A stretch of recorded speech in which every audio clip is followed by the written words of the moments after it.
second grade math, unit 1, lesson 1. Standards we're going after.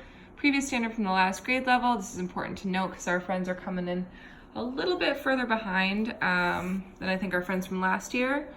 1.md.2, which is expressing the length of an object as a whole number of length units, to connect to 2.md.1, which is measuring the length of an object by selecting and using appropriate tools, and et cetera, et cetera. Hey, this is important. We have multiple SMPs. The focus SMP, today's standards for mathematical practice, is attending to precision. I think we all can identify why right now. If we're measuring something, you need to attend to precision, period. Heads up, you are responsible for reading the section and annotating it, but what's hard about it is difficulty measuring with precision, period. We have kids that might not have really strong fine motor skills, and so holding tools like any of these is going to be tricky for them. We also need to make sure they measure from endpoint to endpoint. Again, the precision is going to drive that, and that there's no gaps or overlaps. There's two reasons that could happen. One is lack of precision. Two is not understanding the idea over the procedure. This is important. Length is the longest part of an object. This has to be true today, period. And we can measure the length of an object by lining up units from endpoint to endpoint. This is the what, but the how, please be careful when you're reading this. This is very procedural unless we show the why. When we measure the length, we measure the longest part of an object. What is the longest part of an object?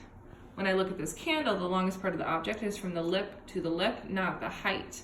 When I look at this remote control, it's from here to here, rather from here to here. It's actually giving them real world experience. The same with these other two, they need to be true. Exit ticket, incomplete.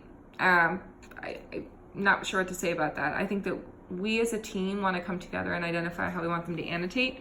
I want to make that a team decision. Math expectations, it's a game intro, so we're going to have a game math expectations. And then this is not a strong visual model for how to measure the length of something. I started fleshing something out, but it needs to have a visual model, maybe something different than the cup that's above, because this is the exit ticket. So finding something else and then attaching it to that. This is your game introduction. Please annotate it, make it true to you, be ready to launch it. And then this is where we get to, we're measuring the longest part, no gaps or overlaps, being able to say it's between blank and blank amount. Okay. I've already measured the first two. I hope that I got them right. Between 5 and 6 linking cubes. And so because this is a game intro, we as a team are saying, ooh, where should I start measuring? Oh, that's my endpoint. I just lost one of my linking cubes. Oh, that's my endpoint. So I want to actually get them to say, when I look at this, what is my endpoint? This is my first endpoint. This is my second endpoint. Great. If I know my two endpoints, I'm going to measure from endpoint to endpoint. I'm not a huge fan of linking cubes because they have the little guy in the middle.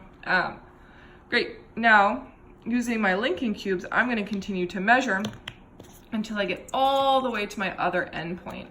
And so as a game intro, you're working your way through the explanation of endpoint to endpoint. Sorry, it's length, endpoint to endpoint, no gaps or overlaps, and then being able to verbalize between 6 and 7 linking cubes. You're going to need to improperly model, lining up like that so they see no overlaps, and creating gaps so they understand no gaps. Today is a pretty straightforward takeaway. Kids just need to come away understanding I can measure something by iterating the same unit over and over again, and then that iteration of that unit is my measurement.